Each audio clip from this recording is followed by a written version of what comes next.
Good evening, comrades. Thank you for joining us for tonight's launch of a new series we're putting on bi-weekly, every second week. It's the ABC of Marxism with Ian Spencer. Tonight, we're looking at the concept of workers as the grave diggers of capitalism.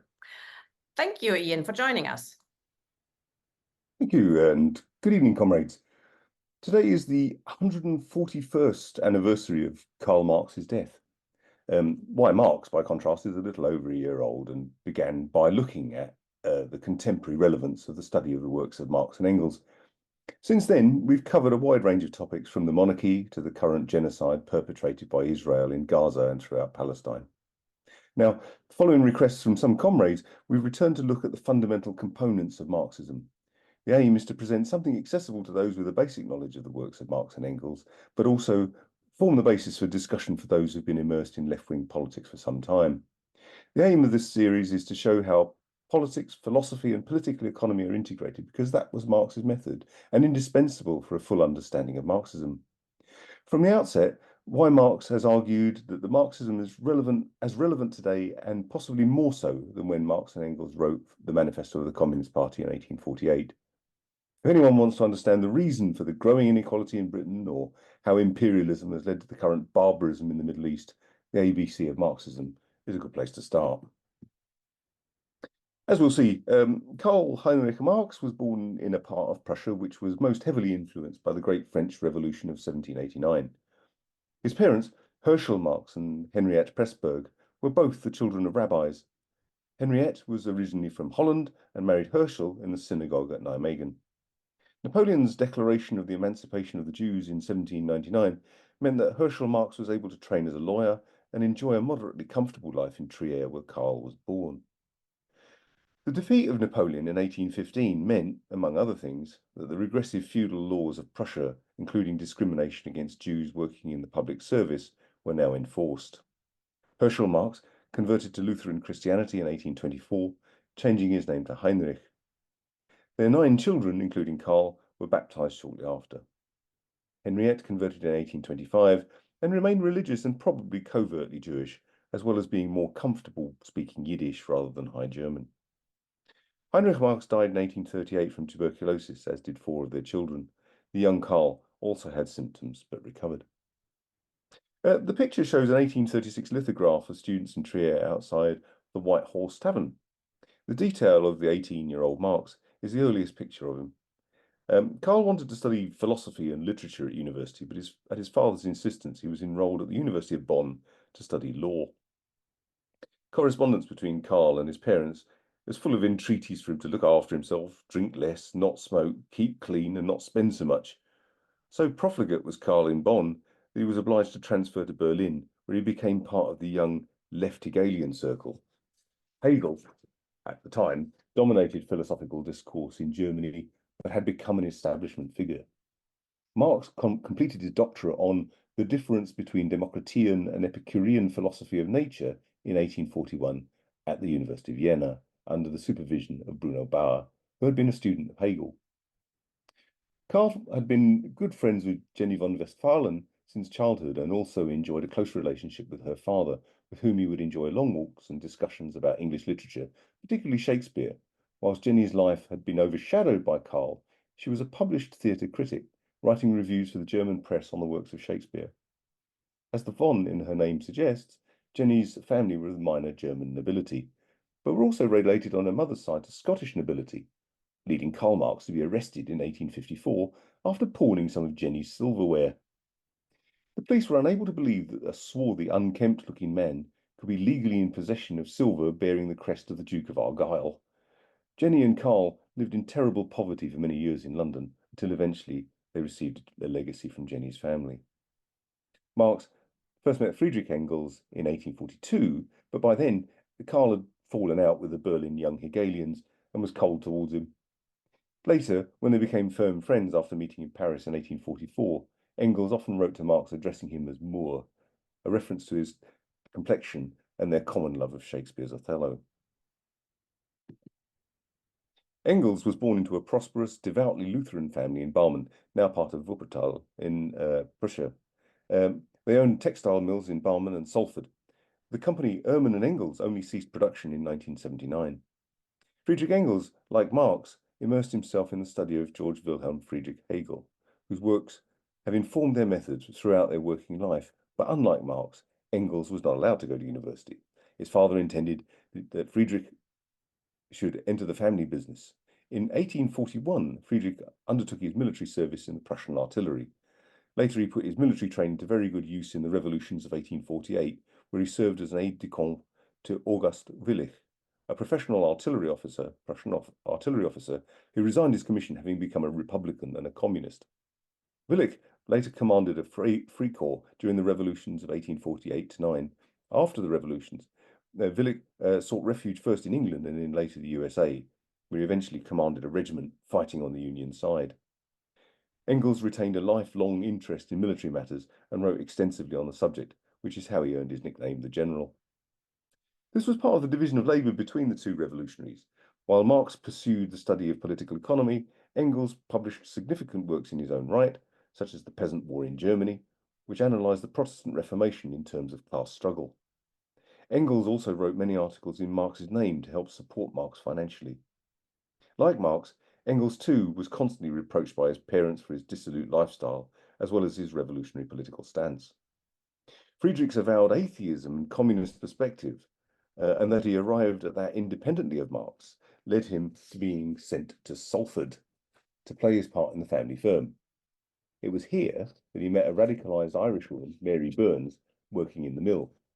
It was Burns who was Engels' guide around the poorest parts of Manchester and Salford, leading Engels to initiate the study of political economy, the study of political economy by Marx, as well as Engels' own important work, The Condition of the Working Class in England, which was published in 1845. Engels' essay, Outlines of a Critique of Political Economy, was submitted to the German-French yearbook and impressed Marx, leading them to meet again in 1844 in Paris.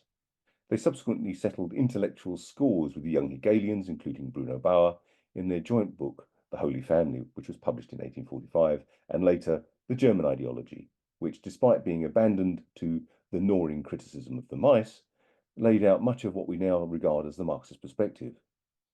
Other unpublished work, the economic and philosophic manuscripts of 1844, would form the basis of their worldview for decades to come.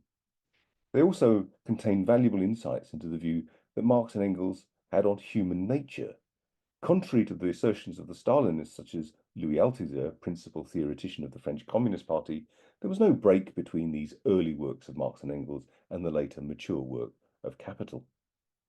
More importantly, the 1844 manuscripts, which only became available to an English-speaking audience in the 1960s, showed how the revolutionary transformation of society was about the creation of a world in which people would become truly human, a realization of the species being of humanity.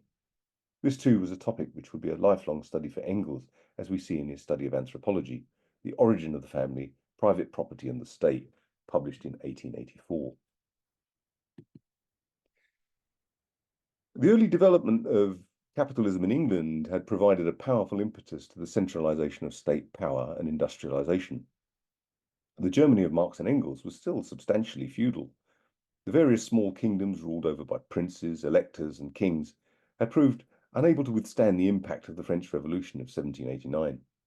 Indeed, the possibility of overthrowing the petty feudal impediments to full capitalist development meant that many Germans were supportive of the French Revolution.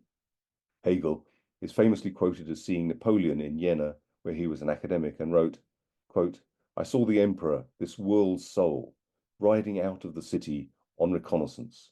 It was indeed a wonderful sensation to see such an individual who, concentrated here at a single point, astride a horse, reaches out over the world and masters it." Beethoven, too, was an admirer. His Third Symphony, the Eroica, was to have been dedicated to Napoleon, but this was retracted after Napoleon crowned himself emperor. Hegel, too, reappraised his enthusiasm for the French Revolution after the Reign of Terror. As we see from the map, Trier lies in a part of Germany occupied by the French and most influenced by the Code Napoleon. It's just here. But Germany was also dominated by Prussia.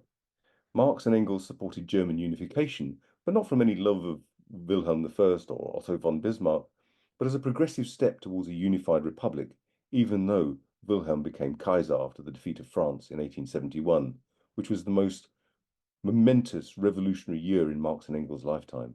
Any support for German unification was irrelevant against their support for the Paris Commune of 1871 and the first attempt to bring about a dictatorship of the proletariat. This phrase, which we'll come back to, is a testament to the classical education of Marx and Engels. Dictatorship is used in the way it had been used in ancient Rome. The Roman Senate could appoint someone, such as a general, as a dictator for a limited period to achieve a particular task, such as the defense of the Republic. In the Commune, the workers of Paris and the National Guard took power and instituted a radically different type of state, one in which all officials were subject to recall and paid no more than those they represented. The Commune held out for 2 months, 1 week, and 3 days before being bloodily suppressed. From that moment, the bourgeoisie became aware that they could lose power, particularly in Germany, where as a result of industrialization, a growing proletariat was giving rise to a socialist movement, which would eventually become the Social Democratic Party. Bismarck, as Chancellor of the German Reich, enacted anti-socialist laws from 1878 to 1888, as well as making concessions to workers in the form of social insurance. It sometimes comes as a surprise to people, well, when I say people, I mean sociology students, reading Marx for the first time, that Marx offers no definition of social class, nor indeed of revolution. But this shouldn't come as a surprise to us. Marx and Engels' thoroughly dialectical view of the world grasps such categories not as a checklist of attributes, which we see in bourgeois sociology, but in its dynamic relationship with other classes. History, too, is different for Marx and Engels. Drawing on Hegel, history is seen as a dynamic movement towards freedom, one in which new forms of society develop within the old as they decay, and class struggle provides the motor of history. The picture, by the way, Cromwell and Charles I by Paul Delaroche, never actually happened in real life. Cromwell never actually peered into the bloody coffin of Charles I. It was Paul Delaroche's kind of romantic image, as it were. The typical sociological caricature of Marx is that he argues that there is only two classes: the bourgeoisie, the owners of the means of production, and the proletariat, those who have nothing else to sell but their labour power. In fact, throughout Marx and Engels' work, there are innumerable references to different classes, such as the peasantry, landlords, the petit bourgeoisie, or small property owners, and also innumerable gradations within such classes, whether that is the déclassé lumpen proletariat or the privileged sections of the proletariat, whether they are privileged because of their position relative to poorer sections, such as Irish workers, or because of their possession of skills and incorporation within the trade unions. In 1940, the Marxist historian Christopher Hill published a short book called The English Revolution. In it, he argues what is most always referred to as the English Civil War was in fact a bourgeois revolution. That is, it was the sweeping away of the last feudal impediments to the development of capitalism in Britain. In so arguing, he draws on the insights of Marx and Engels. Some have objected that Cromwell was not a capitalist, nor many others in the parliamentary army, but that is to miss the point. Feudalism had been in decline for hundreds of years before 1640. The transition from feudal production, where serfs worked and were tied to the lord's land, and had steadily been replaced by an agricultural proletariat of paid labourers. Peasants who grew what they needed and sold the surplus were replaced by an agricultural production of commodities for sale on a world market, which in turn required control over those markets and a navy capable of being the powerful instrument of imperialism. In the case of England, the wool trade played a particularly important role long before the industrial manufacture of woolen and later cotton textiles. This illustrates the way that history is not merely a gradual development from immature forms of capitalism to mature forms, but is rent by upheaval and revolution. It also illustrates the other important aspect of dialectical philosophy, the interpenetration of accident and necessity. Instead of seeing the English Civil War as the result of the interaction of individuals operating according to their own interests, Christopher Hill, drawing on Marx and Engels, can show that the basis of capitalism was already present. The fact that Charles was unskilled and at times foolish is an example of accident in history. A wiser king might not have been decapitated and presided over a more peaceful transition. But the fact is that the driving force for that transition was already there and unstoppable, and the necessary feature, the development of capitalism. In this case, the bourgeoisie constituted itself as a revolutionary class that was prepared to overthrow the landed aristocracy and its ideological support from the bishops of the Church of England. Proletarians, such as there were, played a part, whether as foot soldiers on one side or the other, and perhaps more importantly, as a driving force behind more radical sections of the new model army. Note, however, this was a class that at the time was not able to take power or even articulate its demands easily. We see it in the levellers of the Putney debates, calling for the extension of the franchise and the abolition of the House of Lords. We also see radicalism expressed in religious terms, such as the digger Gerard Winstanley, writing about the sin of private property. The point is that the bourgeoisie was a revolutionary class that took power by force, using other sections of society as conditions dictated, only later to suppress the radical elements symbolized by Cromwell, declaring himself to be Lord Protector.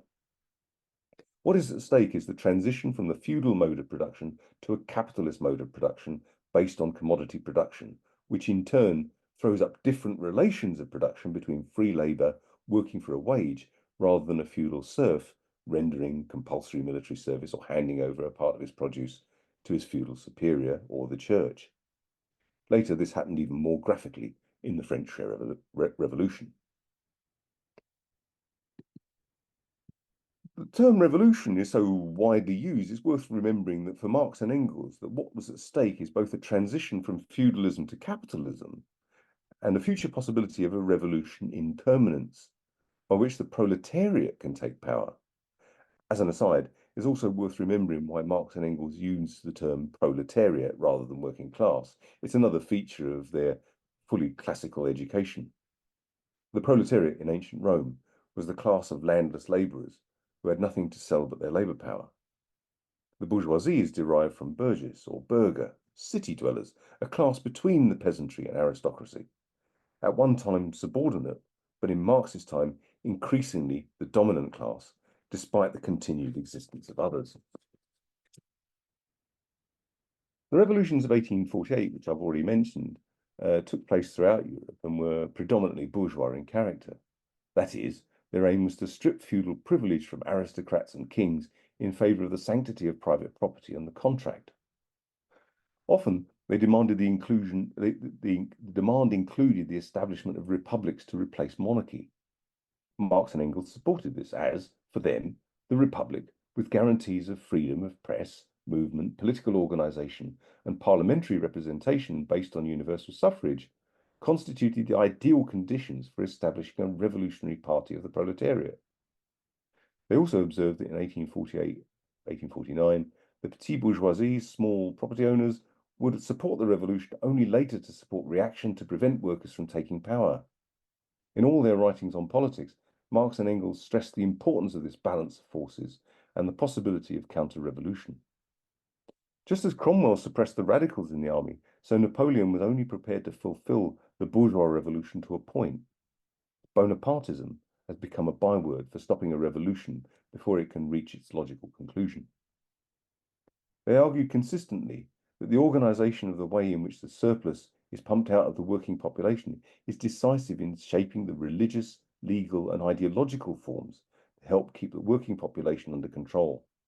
Force is only used as a last resort. The importance of class consciousness, therefore, is crucial to understanding revolution. Unlike the transition from feudalism to capitalism, the socialist revolution would have to have a conscious transformation, even though the consciousness develops under revolutionary conditions.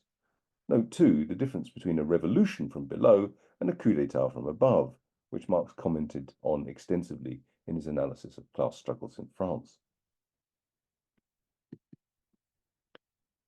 An industrial revolution usually requires an agricultural revolution to provide the surplus to release large numbers of workers to work in factories. For example, the dissolution of the monasteries in England provided a powerful impetus to the development of capitalist farming of cash crops for the market. Sometimes this is referred to as primitive accumulation. Instead of the home being the basis of production, as in peasant society, instead there is a separation between home and work. The development of steam power and machinery dramatically increase the productivity of workers. At the same time, the skill of the worker is subsumed into the machine. Early atmospheric steam engines required considerable skill from engineers, but the mass production that Engels observed in the cotton mills of his family firm, the rate of work was dictated by the machine. The chapter on machinery and capital is one of the most readable and powerful in the book. The factory concentrates workers in one place. Capitalist production separates worker from his or her product, but this also provides the basis of the separation from what it is to be truly human. Workers' actions are directed by the pace of work, which is now in the hands of the capitalist. At the same time, the product of every worker is also commensurable with the product of every other. She or he becomes an abstract laborer. Work, instead of being creative and something that life-enhancing, becomes something to be dreaded.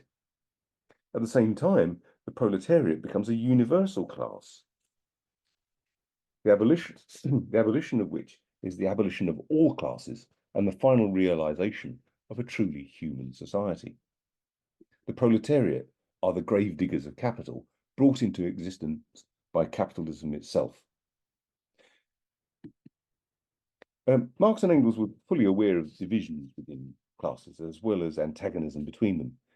These divisions were explicable by examining class relations in their historical specificity.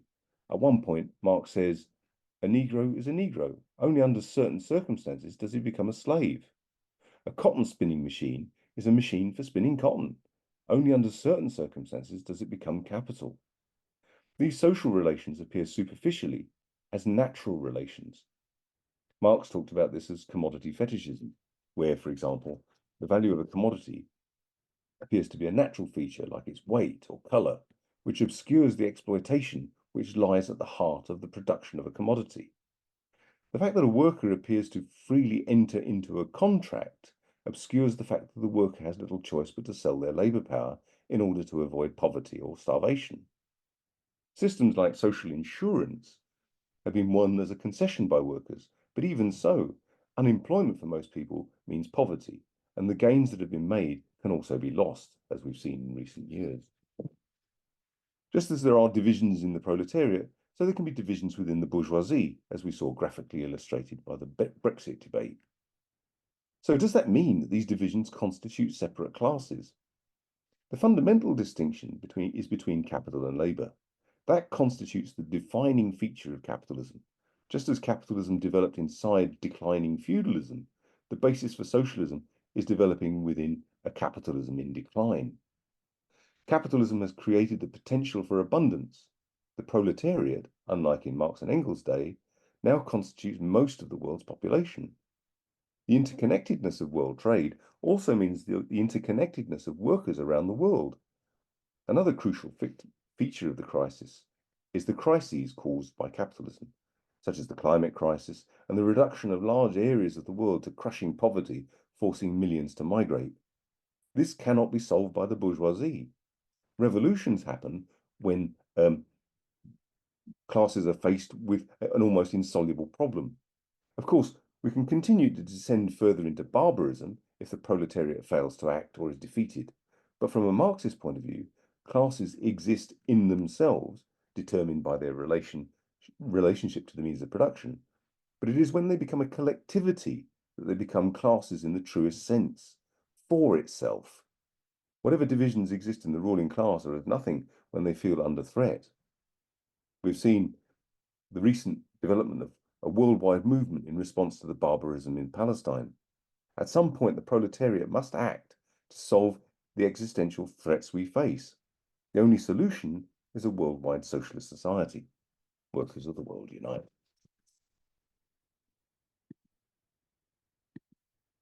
Thank you. Wow. Could you stop sharing screen, please, comrade? There was a lot packed into your 20-minute opening. Jesus. Comrades, if you have any questions or comments, please click raise hand and I'll bring you in. I think you really succeeded in trying to bring it to today and explain what they actually meant with their concepts and using today's situations, etc. But also, as we try to do, mix, their how their biography found reflection in their politics and vice versa.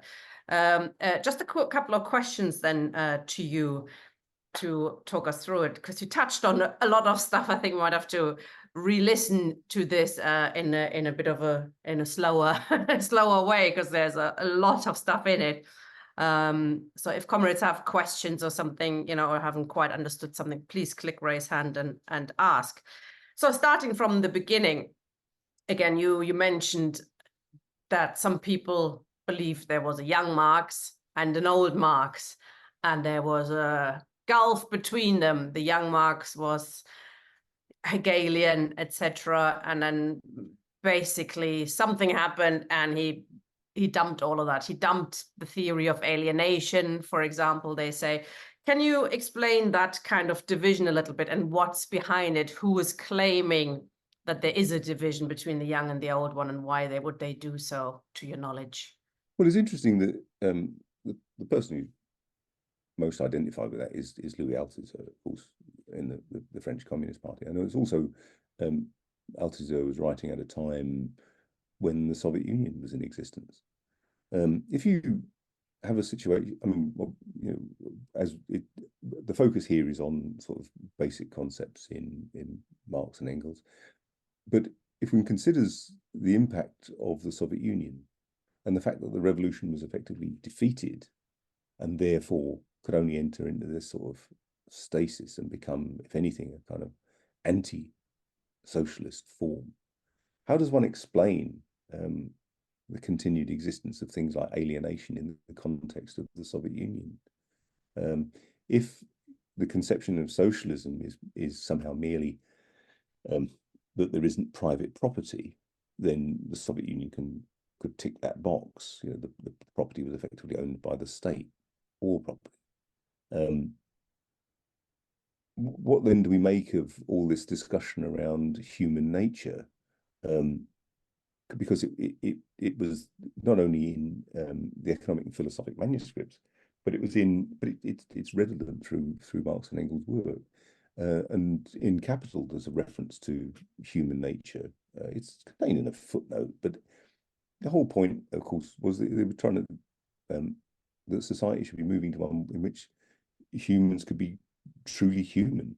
One couldn't make that argument about life in the Soviet Union. Anyone who actually lived there, it was a pretty dreadful place to live, and had terrible consequences for those who, whether it was the famine caused by forced collectivization or whatever. So it's the important thing then was to simply take out all that stuff about the very nature of what it is to be human, in favor of a kind of rather simplified version of socialism based upon the fact that the means of production wasn't owned by individuals, it was owned collectively by the state. But it wasn't even collectively. I mean, everybody knew in the Soviet Union that the ruling elite, if you, for want of a better phrase, lived better than everybody else. So how do we then explain why work is just as miserable, if not more so, in the Soviet Union than outside? So there was a feature within Stalinism which sought to remove all that. And it was interesting characters like Erich Fromm and the Frankfurt School and whatever that tried to retrieve, if you like, the humanitarian, the humane aspects of Marx. You could go further and say it was an ontological project. It was about the very nature of what being to be a human. Both Marx and Engels were, as I say, students of Hegel, and they were also, of course, students of Ludwig Feuerbach. And it was Feuerbach that, of course, made the crucial break with Hegel's idealism. Idealism in this context doesn't mean what we tend to mean. We say always a bit idealistic, meaning he's got high-flown ideas about this, that, or the other. But idealism in the sense that mind, in a sense, is primary. it finds its ultimate expression, of course, in the idea of God. But for Hegel, the idea as an ultimate, a notion of a world spirit as something which was determining, was, of course, the major factor. What Marx and Engels did was, as they put it, stood Hegel on his feet. And you can illustrate the difference between idealism and materialism by comparing, for example, Engels' magnificent essay, The Peasant War in Germany, with that of Max Weber, the sociologist. Max Weber presents the idea that in the Protestant ethic and the spirit of capitalism, that it is the idea of capitalism, the idea of the Protestant ethic that brings capitalism into being. So the idea is primary. And for a lot of people, this is actually what we see all the time. The idea that we just have to change the way we think. Mm-hmm. Whereas from a materialist point of view, the way that we think is shaped by our material conditions. And so when Engels does a much better job of analyzing the Protestant Reformation, he does it in terms of the class struggle. And he shows how Martin Luther's perspective is shaped by the development of capitalism in Germany at the time. Now, when I say capitalism, obviously I'm not talking about modern industrial capitalism. I'm talking about precisely what was taking place in England as well. You know, the idea of farming being production for the market and a world market at that. And really, Martin Luther's ideas were the expression of a growing bourgeoisie.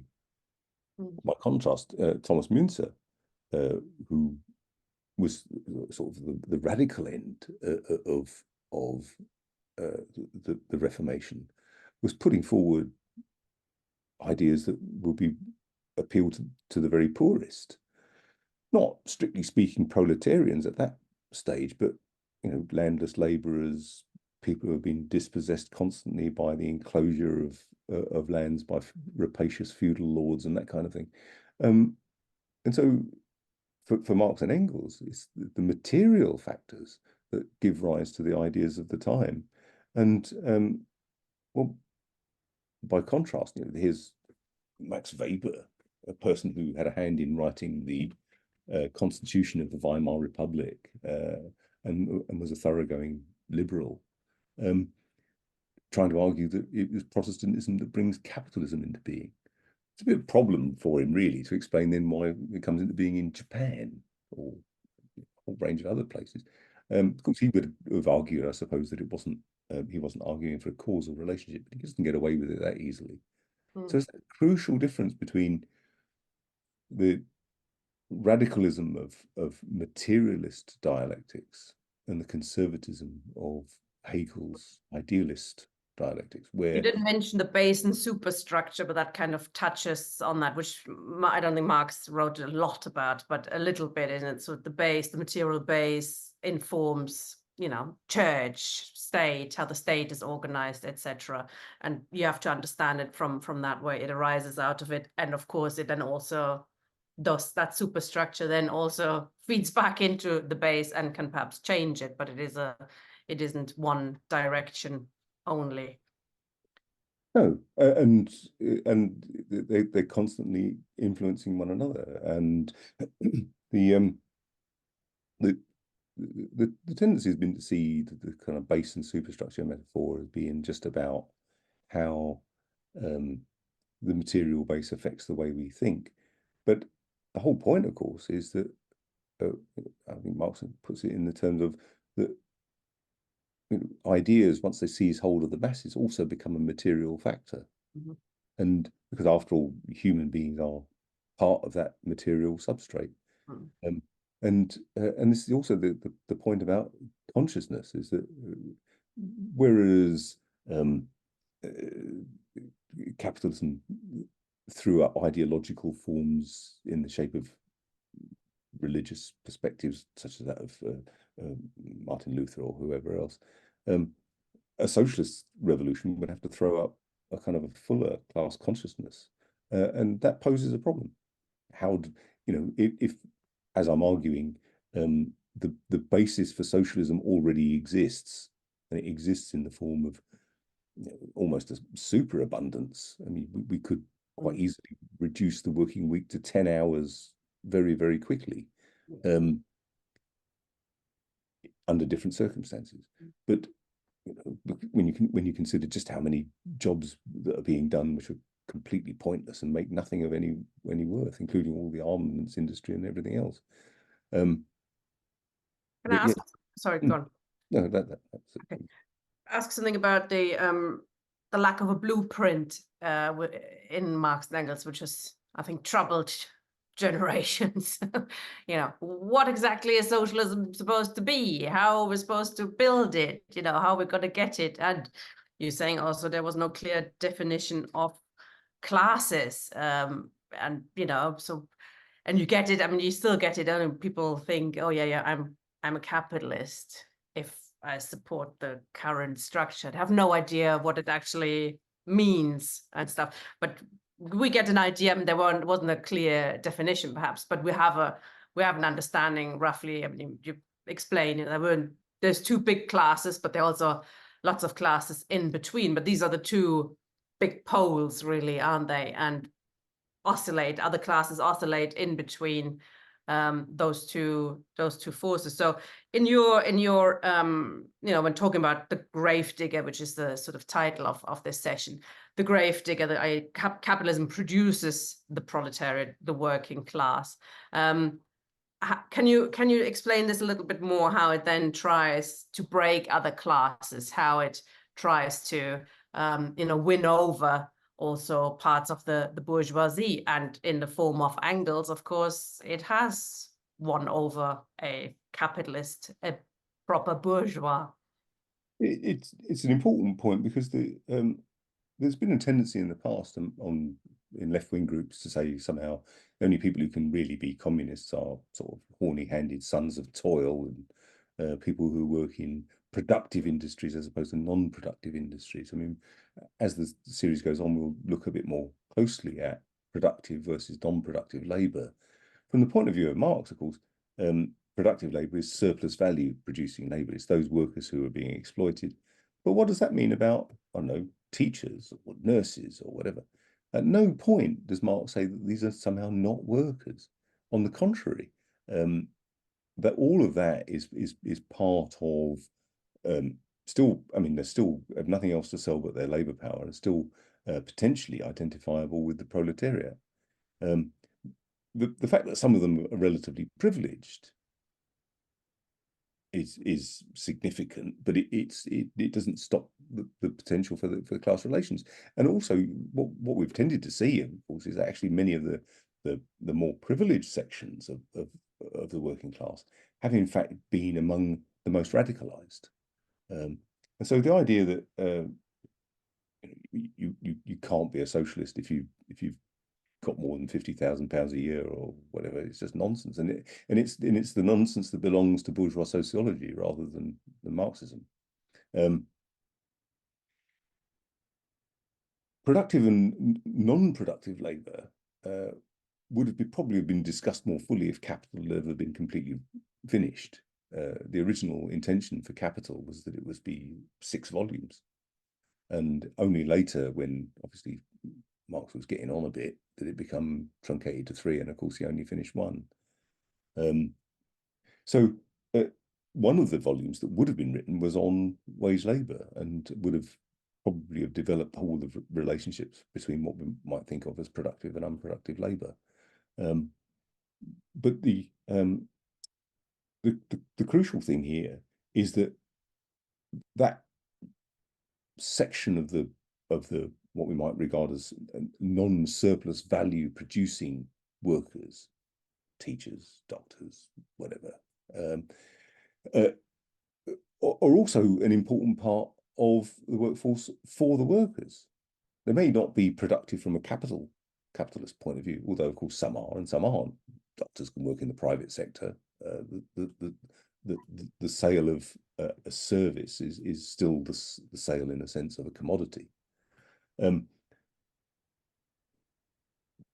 but it's still an important part of the reproduction of the working class as a whole, and still important, therefore, for workers and part of the proletariat potentially.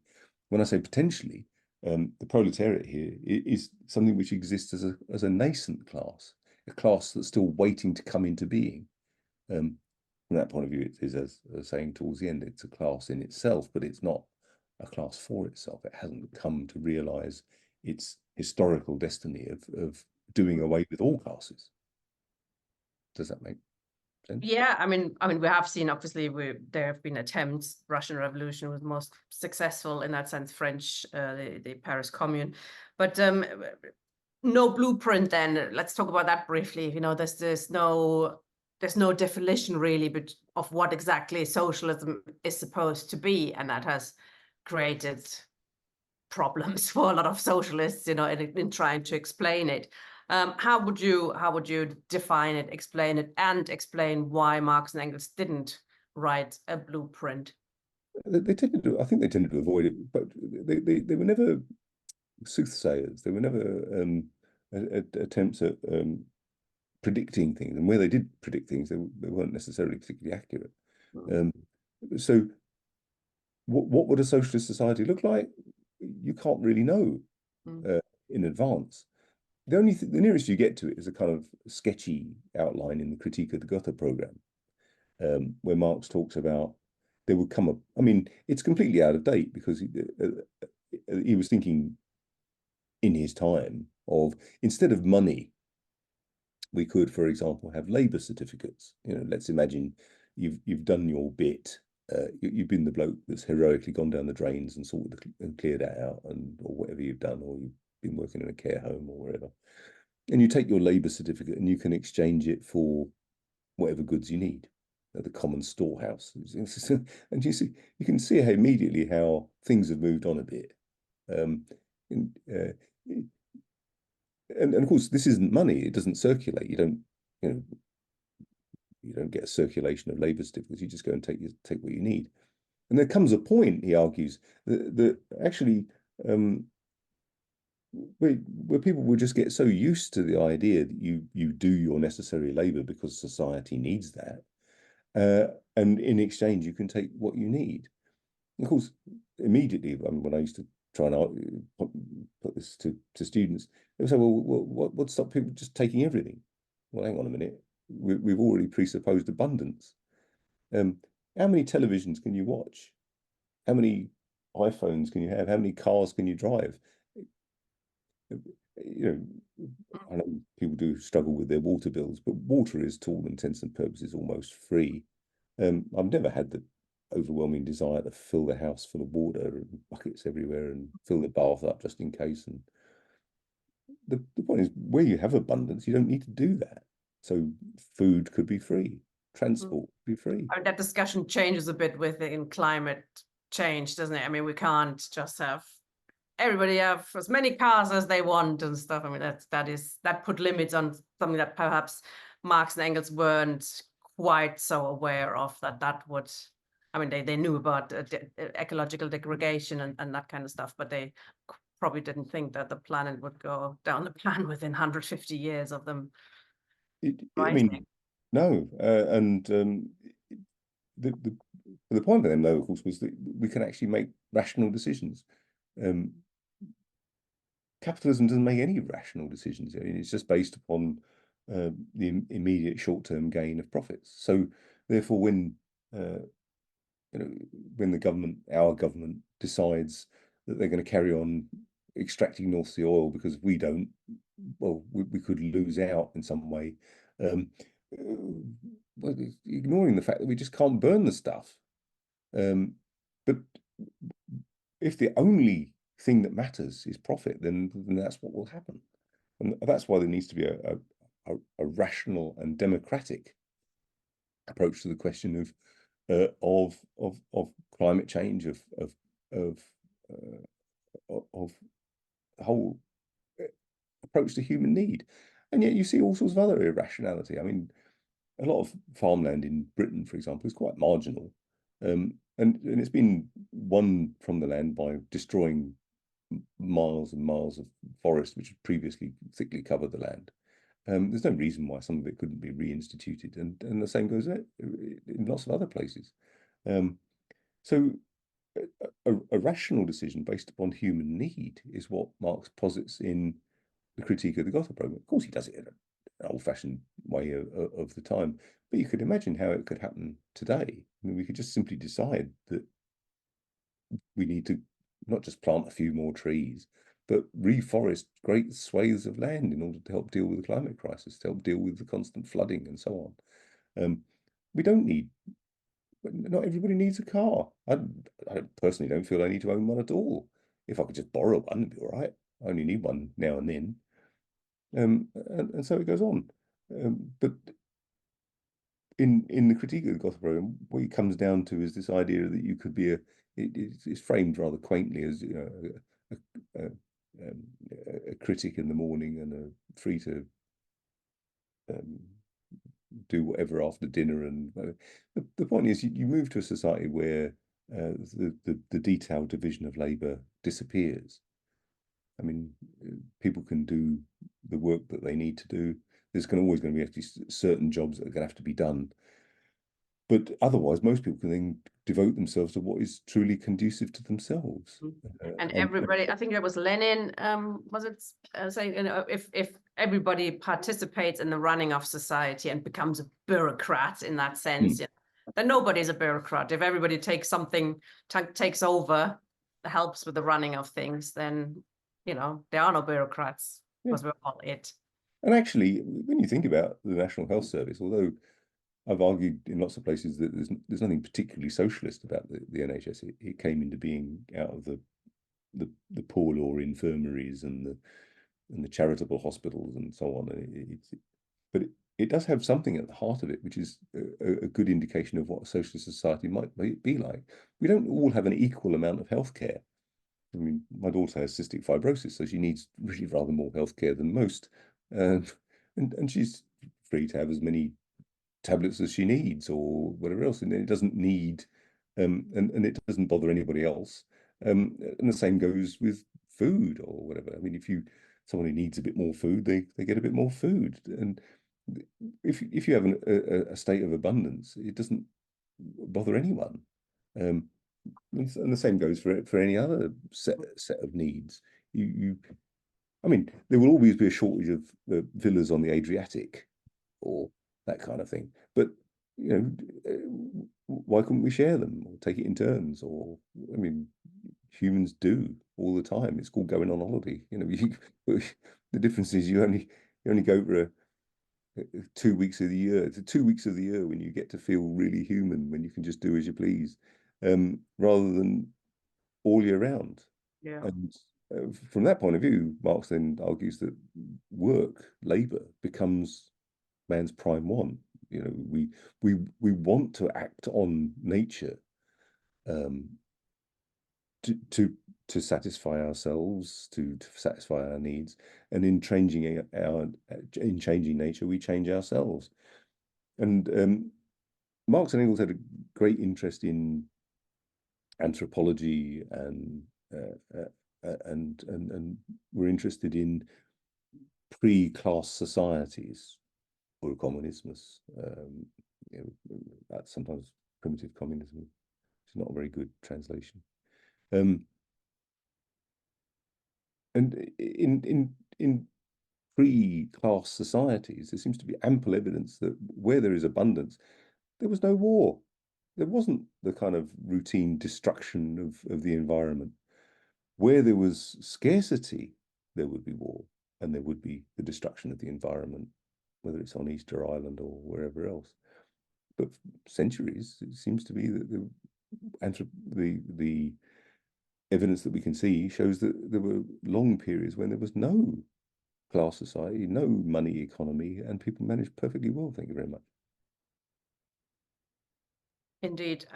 One other question before bringing comrades from the floor is the concept of dictatorship of the proletariat, which people here and many think, and some socialists think that as well, that means you have to, that's a particular stage after capitalism, perhaps, after the revolution, dictatorship or proletariat means the dictator rules over the other classes with an iron fist. There's going to be blood on the walls, etc.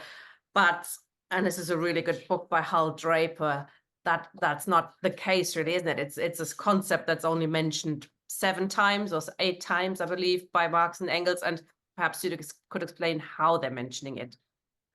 It relates back to what I was saying about the idea of a Roman dictatorship. It's something that exists for a brief period of time. Growing up as I did in the 70s and 80s, one of my earliest political memories is of the murder of Salvador Allende. Anyone who thinks that workers can take power just using normal parliamentary means and bring things about peacefully will likely to be disabused of that fairly quickly. As ruling classes don't generally like to give up their privileges quite so easily. And from that point of view, there may need to be a period in which we say, well, for a while, we're not going to necessarily let the bourgeoisie reorganize, regroup, and retake power. And if that means that we arm the working class in a people's militia in order to keep the possibility of the use of a standing army under control, in order to ensure that the ruling class doesn't take back power and drag all the revolutionaries off to be shot instantly, which is usually what happens where there are revolutions that fail, then for a brief period there would have to be a period in which the working class is in a dictatorship over the former bourgeoisie and its agents of one sort or another. Now, whether we continue to use the term dictatorship of the proletariat, I don't really mind, but I think it's naive to suggest that that something wouldn't have to be done to keep the former ruling class in check until such time as there are no classes, until you can do away with money, you can do away with the state and all the rest of it. There's no need to do away with it. Eventually, if everybody is administering society, then the state, as Marx puts it, withers away. So dictatorship was used as Marx and Engels as classicists used it. It was a brief period of time when you have to, to achieve a particular purpose, the bringing about of socialism, and but it wasn't at all what dictatorship has come to be now, which is one person or one group of people in constant charge with no rules whatsoever, and they can do what the hell they like.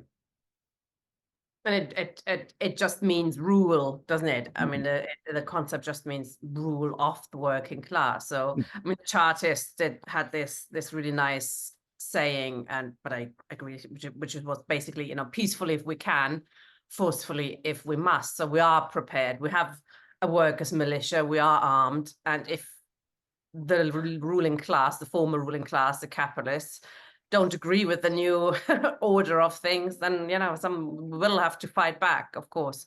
But if they don't, then fine. We're not going to close down everything. We're not going to close down every single newspaper, every single party, or whatever. All depends, isn't it? It's a tactical question.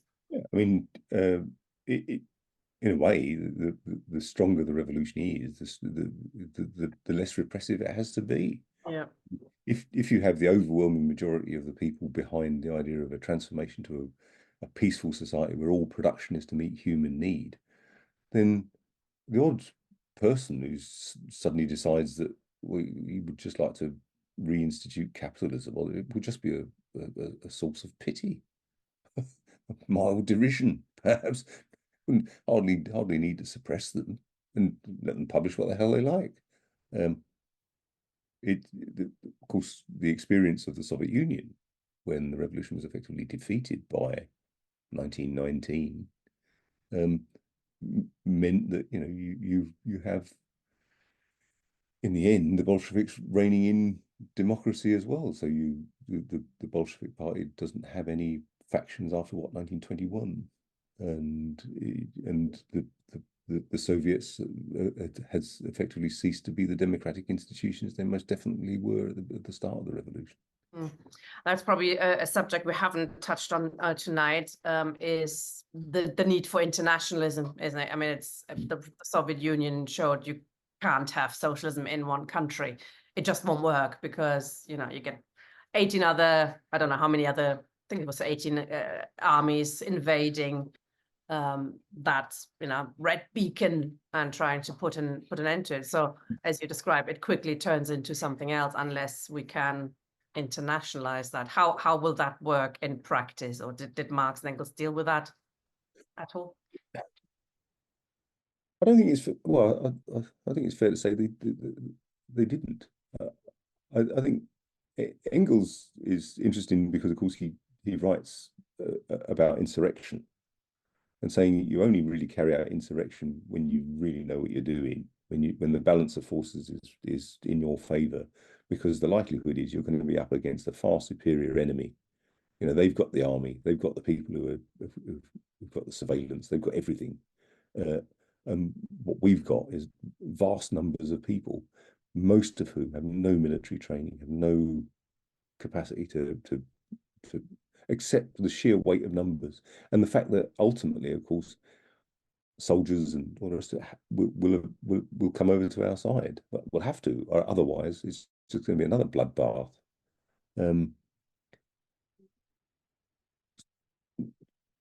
Does that make sense? It certainly does. And I'll shut up now and bring in comrades from the floor. Malcolm first. Can you hear me? Yep. Yes. Hi. Yeah, it's a very simple question, actually. At some point in your talk, you said, "What does it mean to be human?" But you didn't say what it did mean to be human. So I wondered how that came into your quite complicated analysis. Well, what Marx and Engels were up against really was it was something that had come from Feuerbach, the idea of man's species being. How would humans be if they could be truly anything they wanted?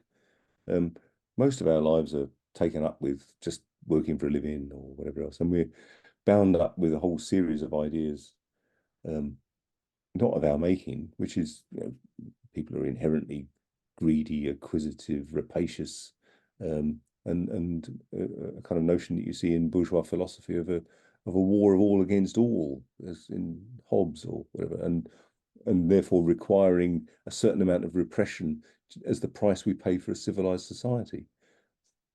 Marx and Engels would have argued that's not how humans are at all. Human nature for Marx and Engels is about it's inherently collective, it's inherently social. You don't find human beings on their own, and if they are on their own for any length of time, they usually become quite ill.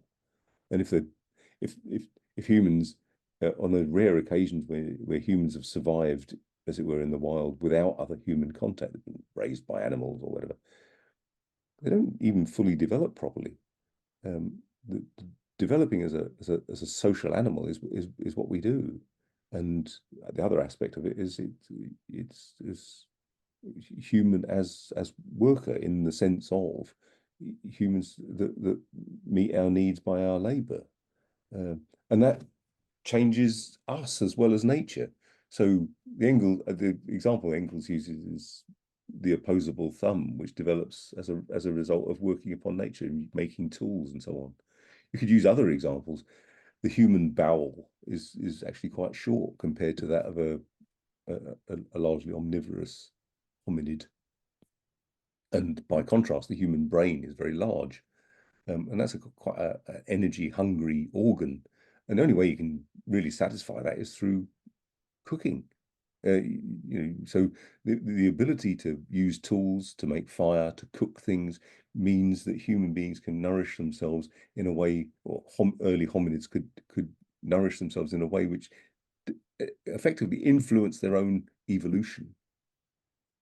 How would humans be if they could be truly human? It's a question that you find from the Bible onwards.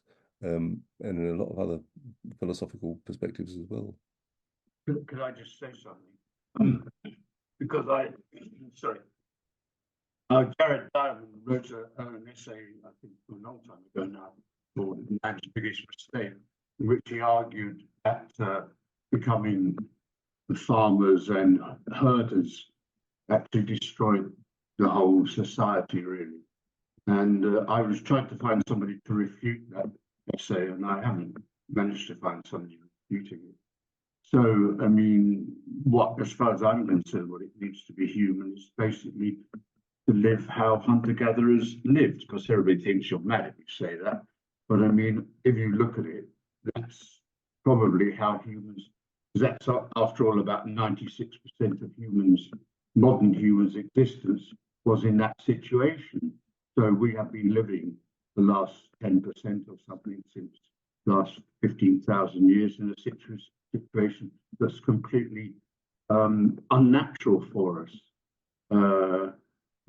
So I mean, I don't know how that feeds into the whole business of Marxism at all, but it does seem to me that you can see this attempts by people to sort of return to they go camping, they have barbecues, they go fishing, they go hiking, they want to be in nature, they want to do all sorts of things, all of which might lead you to believe that that's how people really want to be. And of course, if you propose it, you just let people think you're completely mad.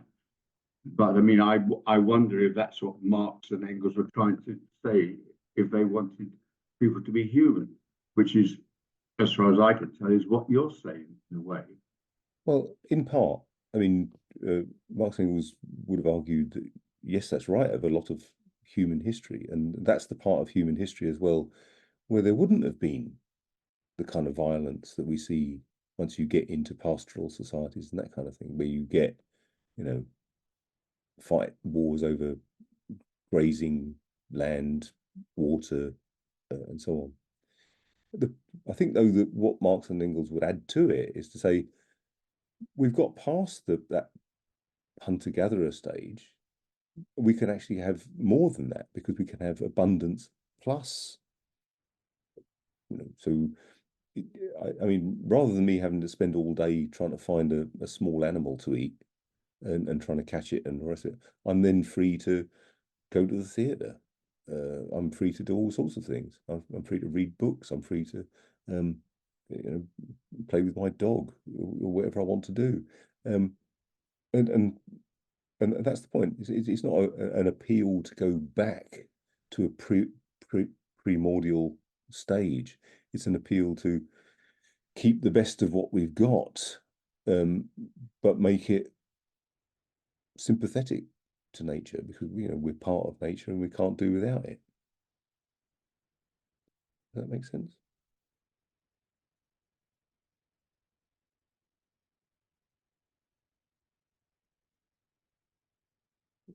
You're mute, Tina. Sorry, Pamela, you're next. Sorry. Hi, everyone. Thank you, Ian. It was very interesting. One of the things, just a few observations and questions. One of the things which struck me was the development of capitalism involved clearing workers off the land where they were able to earn a living. And the Highland clearances, and in Britain the enclosures, and Eastern Europe, I think was later. And since Corbyn, I've never really studied Zionism before, but I've been reading a bit of history. And one of the interesting things was that some of the early Zionists had been very much influenced by a collective socialistic ideology in Russia and Poland. And the Jewish workers in the Pale of Settlement were organized in the Bund, which was a Jewish union. And those ideas came over with them, of those who came to Israel and settled in the kibbutz movement. Now, the kibbutz movement was just totally cynically used by the Zionists, but those people who established them first had genuine ideas of socialism. And that was one of the sort of crazy contradictions of Zionism. You know, is it just socialism just for Jews? What about everybody else? And there's some very interesting reports of the ideas of these comrades who were comrades from Russia and Poland who ended up in Israel. And the book called Yiddishland by some French, couple of French communists, went to Israel and interviewed these old Jews who had come over from the 30s and afterwards about their views.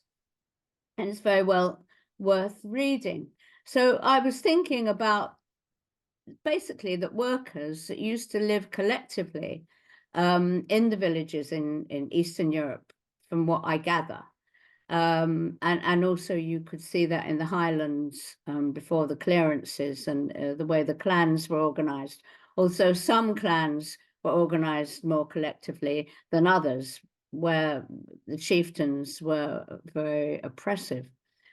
So that's sort of one idea about workers living collectively in an instinctive way, because that was the best way to live. And then there's this discussion about Cuba, which I don't really know much about, but as far as I understand, that there isn't genuinely workers' socialistic organization there.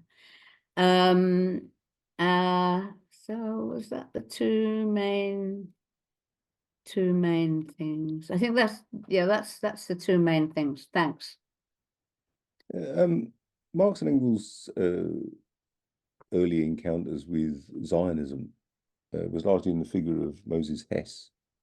Moses Hess was an associate of Marx and Engels early on. Hess died in 1875, I understand. And Moses Hess was an early advocate of, as it were, Labour Zionism. Marx and Engels regarded him as a crackpot, quite frankly, and didn't have much regard for the idea at all. The Labour Zionists that settled in Palestine may well have been motivated by all sorts of high ideals in terms of collective work within the kibbutzim. But in practice, what Zionism did was exclude Palestinians from work. So, of course, there are different periods. I mean, the late 19th century period of Zionism was people like Rothschild supporting colonies in Palestine, often at considerable expense, to try and have orange groves or whatever planted.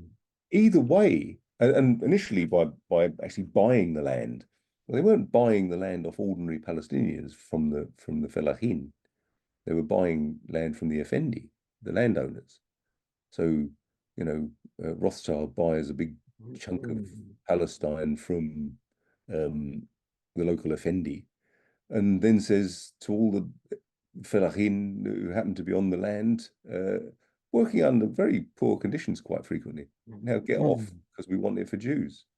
And they may well have been organized in a kibbutz. They may well have had all sorts of high ideals around socialism, but what they ultimately still meant was the expropriation of the land for themselves. And of course, Zionism, as it subsequently developed, was unlike South Africa, where the native population was exploited. Here in Palestine, they were simply excluded at every opportunity. And the Zionist trade union movement worked very hard to exclude any kind of solidarity with Palestinians, whether they were Felachin peasants or whether they were, as they subsequently became, landless laborers because they'd been forced off the land by Zionist settlers. So I'm sure there were honest, sincere, decent people who went for the right reason. And I'm sure there were people in 1933 who just got on the first ship out of Nazi Germany and ended up in Palestine. But but the whole Zionist project had a law of its own, which was to force the Palestinian population off the land. And so if the idea of socialism in one country as big as the Russian Empire it was impossible, the idea that it could exist in one little kibbutz is just fanciful. I mean, it's interesting as well because there were utopian socialists like Robert Owen who went off to the United States to set up communal societies, socialistic societies. If you have a fancy a really good day out, take yourself off to New Lanark and look at Robert Owen's factory at New Lanark. Yes, he was a kind of utopian socialist. Yes, his factories were nicer places to work than other people's factories, but he still took every opportunity to tyrannize over the life of his workers. If you were late, you'd still get sacked, and ultimately, of course, he was really just a rather more efficient capitalist for being nicer. As a utopian socialist, and I mean, there were instances of kibbutzim that had friendly relations with local villages, but that didn't stop the Stern gangs killing them all. It didn't stop the Haganah just driving everybody off the land, and the kibbutz had nothing to do with it. Thank you. Satish, please. Sorry, the reason I'd been muting myself was because I've got a bit of a cough, which I'm trying to avoid as much as possible. So I'm going to mute myself again after the question and respond if need be.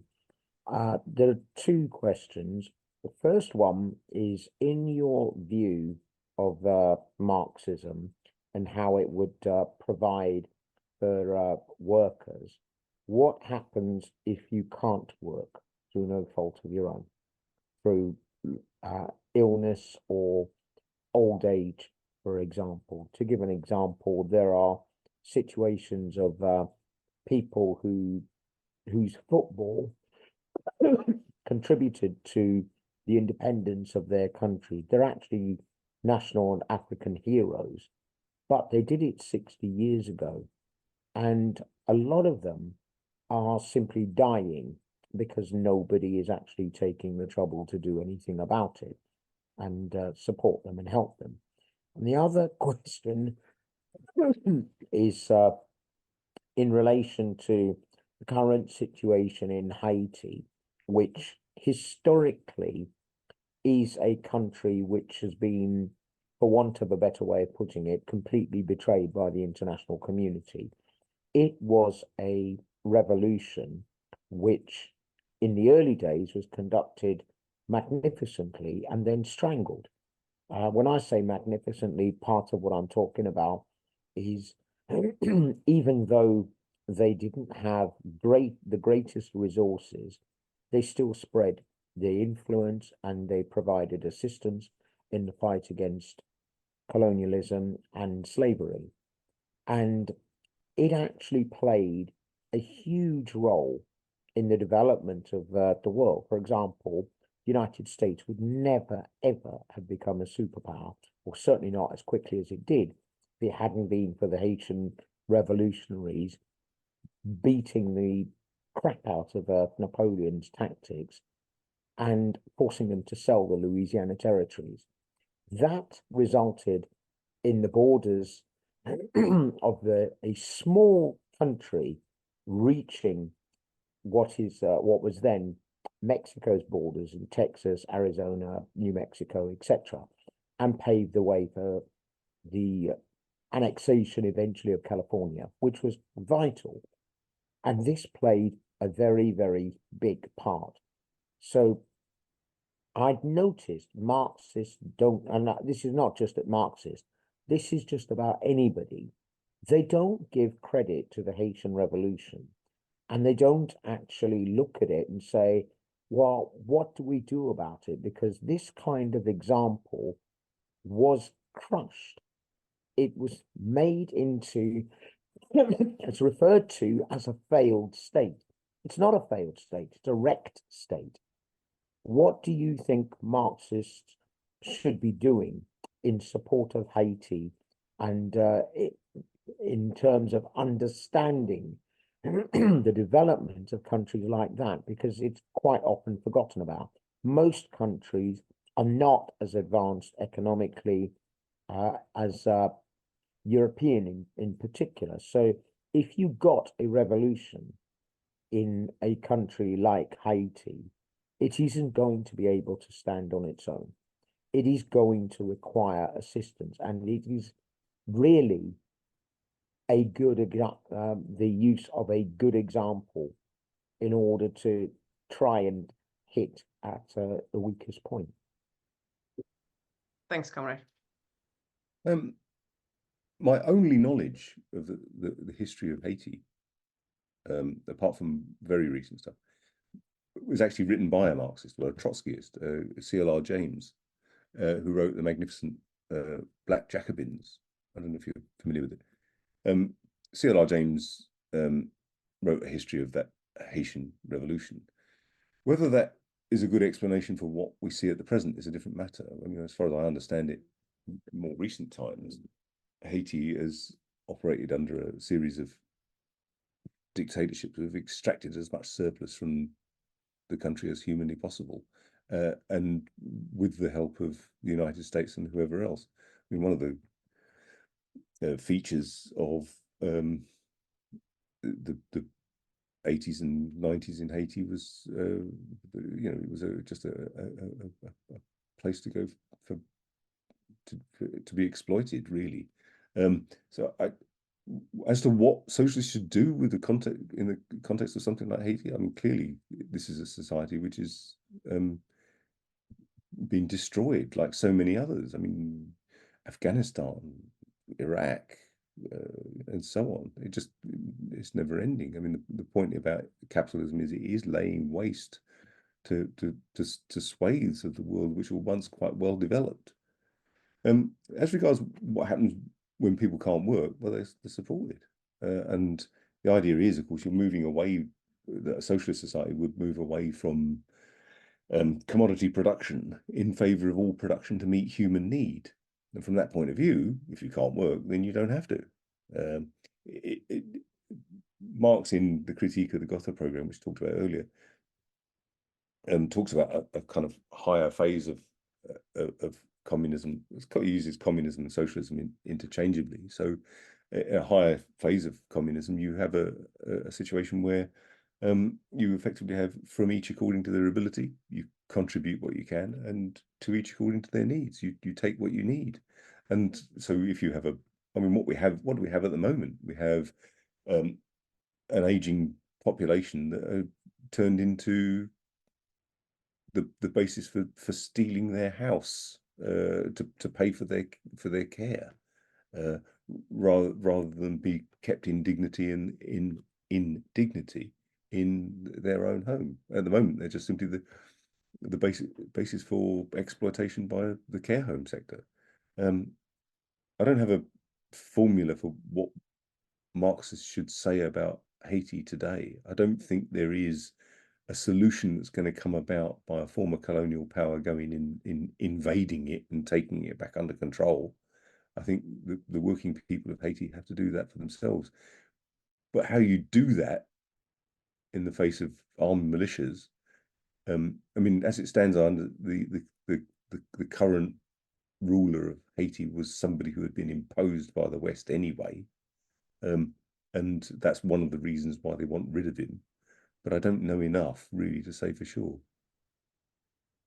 Well, it does beg the question about sort of revolution in a backward country, isn't it? And when we're talking about socialism can only exist if it's international. Doesn't mean it has to happen all over the world at the same time, but you kind of need it in a couple of the advanced countries like the US today or Europe. If you have a revolution in a backward country, it is unlikely to survive, isn't it? I would like to think that any world socialist society would set about many of the underdeveloped parts of the world, or parts of the world which have been de-developed by the actions of imperialist countries, by saying a version of a development program that would reconstitute those societies and would build up their infrastructure for them. It's quite interesting, really. In the 1970s, I think it was, the 60s, doctors and whatever else went from Haiti over to Zaire to help out there in a kind of post-colonial environment, because there was good work to be had and the rest of it. And there's no reason why people couldn't go to Haiti. Personally, I find it a bit scary. But that's something that a socialist society would have to face. There are swathes of the world which were once prosperous and had good educational levels, were safe, but have been turned into absolute barbarism by the actions of imperialist countries, and we would have to reverse that. Yeah. Steve, please. Thank you, Tina and Ian. Just to take up that point about the blueprint, no blueprint. In a way, no plan for socialism.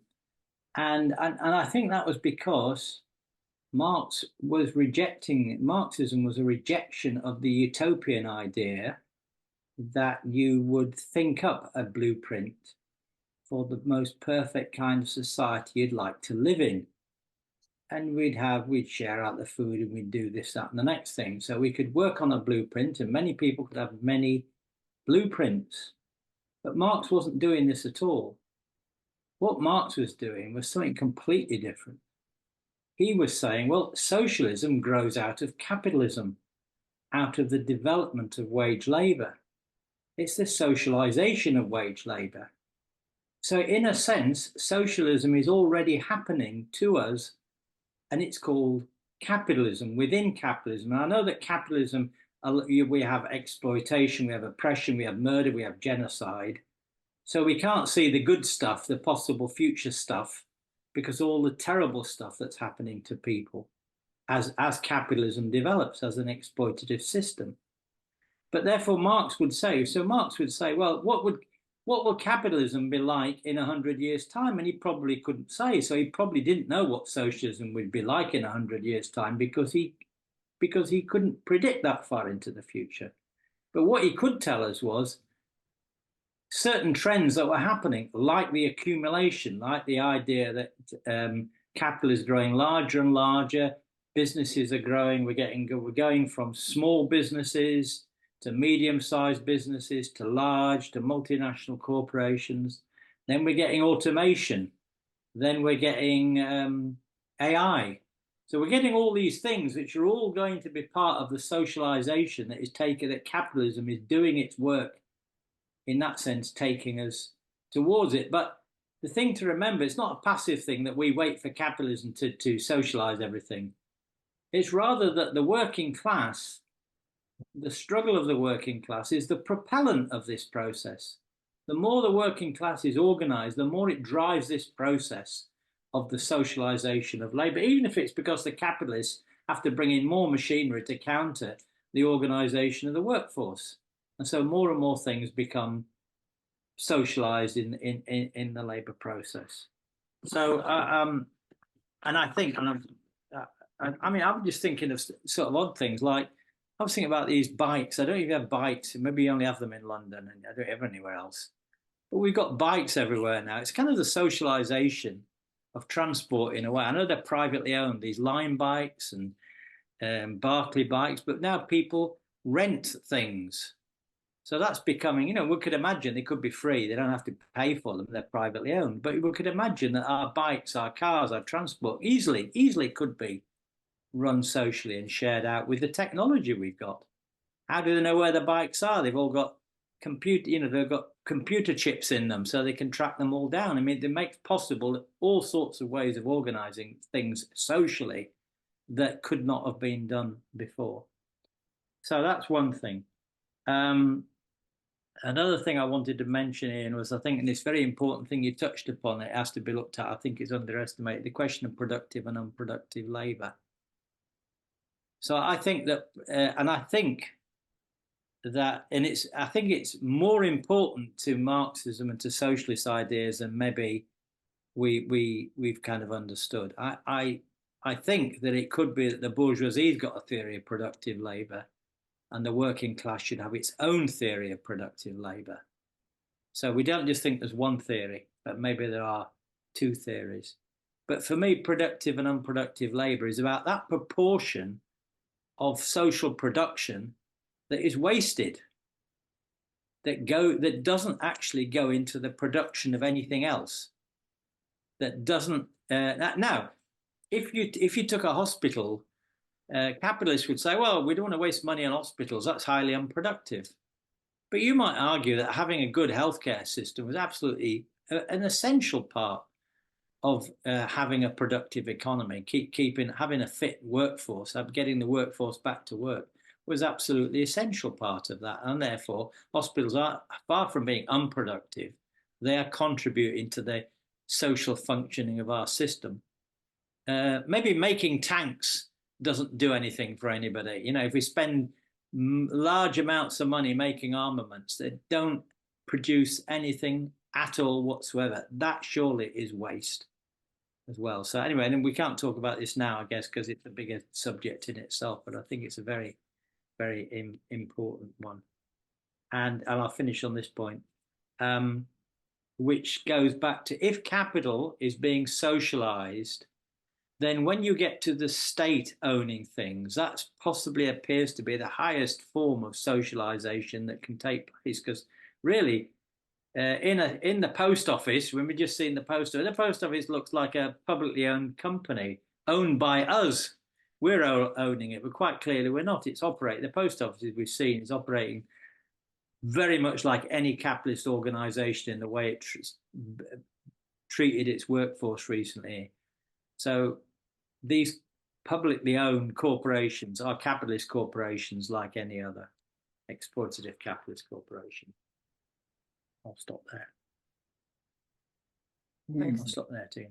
We will be coming on to other points such as productive and unproductive labour, but in brief, I mean, Marx and Engels talked about productive and unproductive labour in terms of surplus value production, as distinct, for example, from finance capital, which in a sense creates no new value but sucks the value out of the productive sector.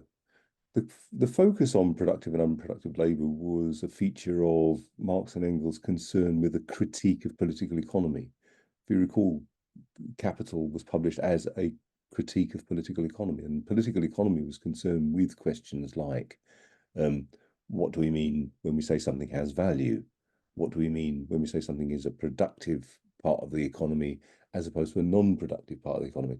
That's why the first couple of chapters of Capital are quite difficult, because they're about what the commodity is, what's money.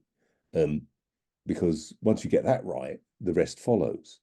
Once you understand what the commodity is, you understand how it's the labour embodied in the commodity that gives it its value, you start to unlock the secret to the difference between productive and unproductive labour. That's because they were having a debate with Adam Smith, David Ricardo, John Stuart Mill, and so on, the classical political economists. But if you take banking, for example, as something which is non-productive, it doesn't create new value, but it's in fact a parasitic form of capital on what we might call industrial capital.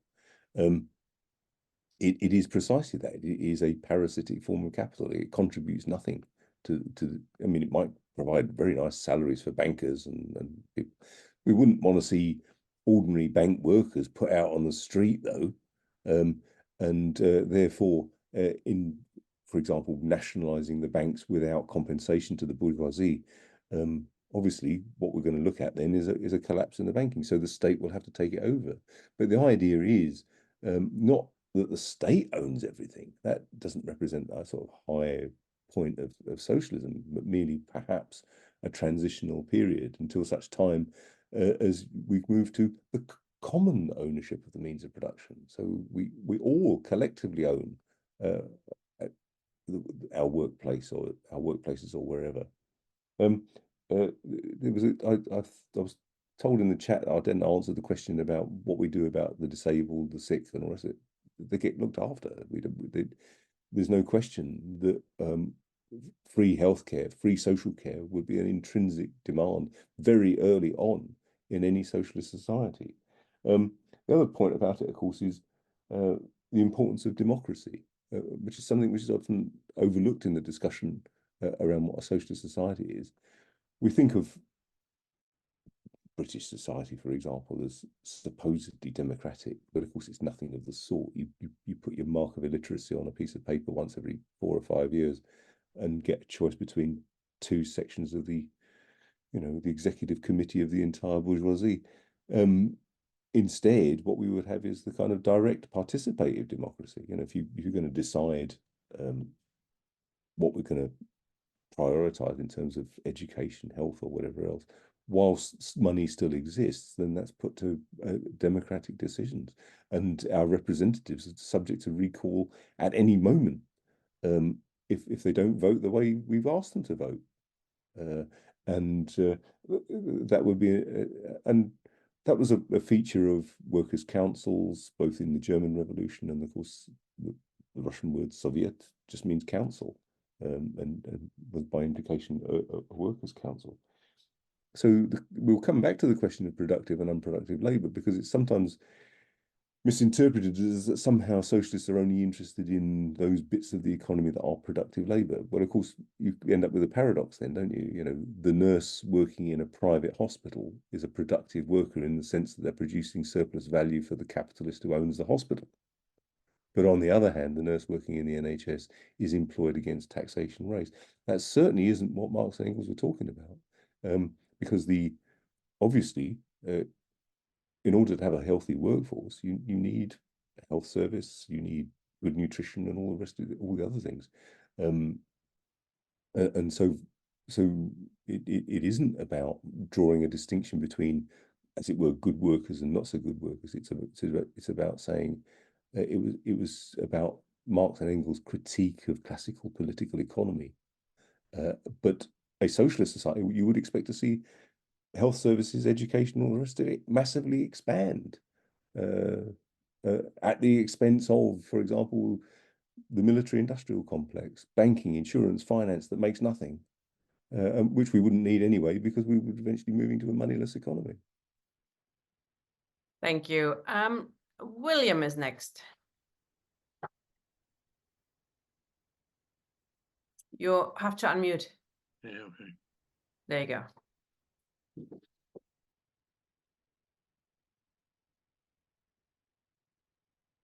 Sorry, I think you muted yourself again, William. How was that? Am I unmuted? Now we can hear you, yeah. Right, there's 2 points. I won't be long. We had a communist system in Ireland previous to the Elizabethan invasion. It was known as the Brehon system. A Brehon is a judge, and the Brehon laws were the laws that the judges had to adhere to. And they were written down, and we were a land of milk and honey. Production was always in excess. There was always it's like Ireland's a very fertile country. It has a moderate climate. It has a very heavy rainfall, and there's no problem in growing anything you want to grow in Ireland. And it's the people lived collectively in what was known as clans. Now, people will tell you that the definition of a clan is a family. It's not. It's an extended family. There's no English word that actually covers the word clan in the Gaelic language. Now, they also they lived collectively, and there was no such thing as private property. The clan owned the land, and the clan administrated the land. Initially, they lived in what was known as Raths, R-A-T-H, and if you travel Ireland or Scotland, you'll find Rath in an awful lot of names on villages and towns. and they also then moved on to cloths. Now, cloths is, they tell you, is the Irish word for village, which it's not. It's an Irish word for houses that are in a semicircle. And there was always a surplus of houses. It was the responsibility of the clan to make sure there was a surplus of houses. So when people got married, there was a house there for them before they got married and all of that. Now, they also had an education system. They would educate their children in everything from mathematics to sciences. And it was a very advanced system. Now, in Elizabethan times, they had a thing called conquer and re-grant. And they would take the land from the clans, give it to an English landlord, and then he would give it back to the clans. But he would also then cream off profits and surplus from the clan. And that was the beginning of the end of the communist system. And it was a communist system. People say it was primitive communism. But the more you actually study it, you realize it was advanced communism. Like, it was unbelievably advanced. They also had universities. You see, Ireland didn't go through, we were never part of the Roman Empire. And because of that, feudalism never took place in Ireland. And that's a major influence and a major difference between Britain and Ireland. We didn't go through feudalism. Scotland also didn't go through feudalism. Now, to get back to Engels, Engels' woman, Mary Bones, was an Irish woman. She would have came out of that clan system.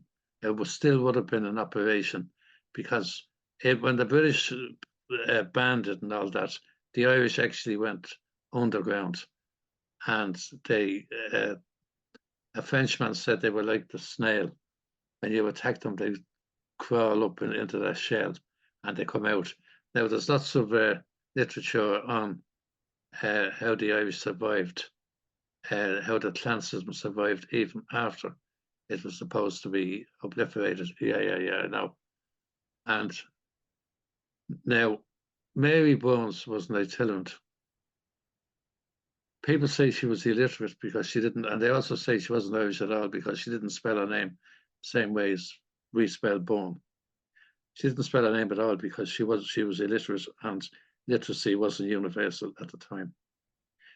And Engels had to modify his whole attitude towards and his book, making his English working class, after she brought him around Ireland and explained certain things to him.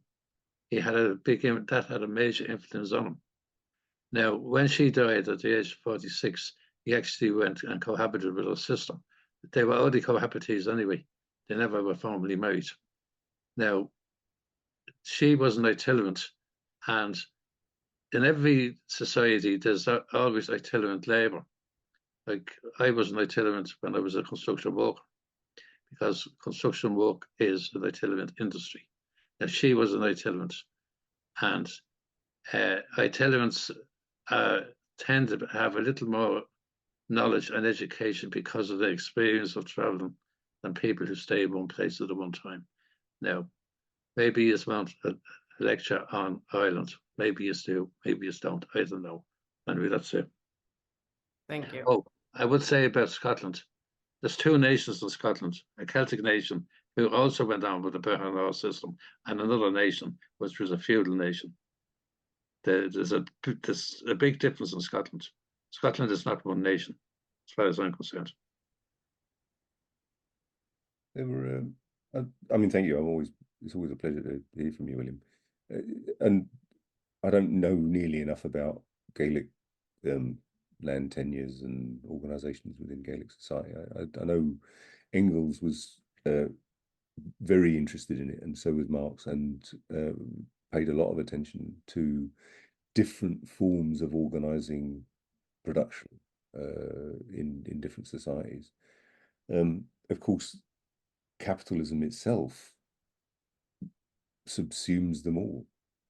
I mean, there are very few places now which have not been subsumed within capitalism, and that's just the point. Even if we can acknowledge that the whole term of primitive communism is fraught with difficulties. It's not primitive in a kind of pejorative sense. As I understand it, the German communism is much more like it, more original communism. And but I come back to this point about Marx and Engels not wanting to simply revert to an earlier phase of human development, but take all the advantages of a communal society with direct participative democracy and production to meet human need, and combining that with that which is most technologically advanced, so that we can be free from the necessity for just constantly relying on subsistence, so that we can do so much more, so we can develop ourselves in any way possible, and that's just the way. And of course, there must have been lots of other examples. The Native Americans of the plains must have had an almost idyllic existence before they were slaughtered en masse and before their food supply was destroyed. But that's the very nature of capitalism. They had a system like the clan system, the Native Americans. It's more natural than what you have in your. I mean, you had lords of the manor, and serfs. The Irish were never serfs. That's why we still have it's very hard to discipline the Irish because we skipped the stage in history. As simple as that. Okay. It's also very interesting to read Rosa Luxemburg on this in her book on national economy, which does talk a lot about those societies. Russia as well had a lot of communal living, and she points out that the colonialists went around the world and they found all these different places, 18th, 19th century even, find all these different places where people live together, share everything, and then they all thought, oh, there's something here and there's something there. And it tended to be the rule rather than the exception, that before capitalism came about and when feudalism wasn't on the cards, it was a system where that was natural to many of these communities. John, please, and then John Tumman first, and then John Fitzgerald.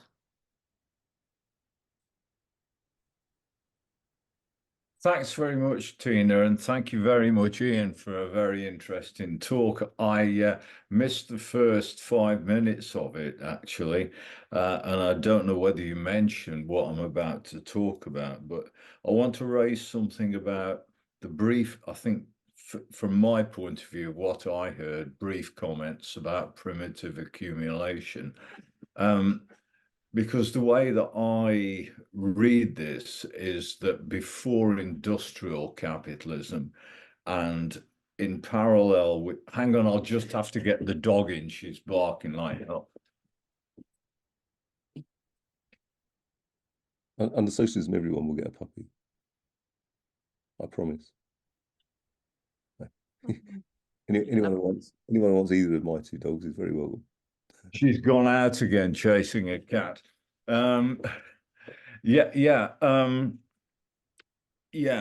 Mercantile capitalism. It started to exist, I think, certainly in the Italian states like Venice and the Medici developing as a kind of capitalist corporation within northern Italy. And my reading of that merchant capitalism is that it didn't develop everywhere in the same at the same time.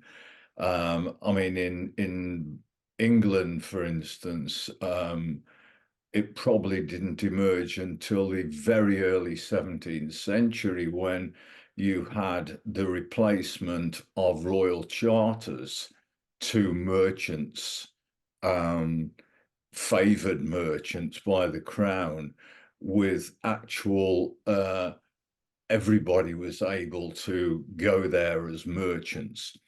And from that mercantile capitalism developed the triangle of trade and the slave trade.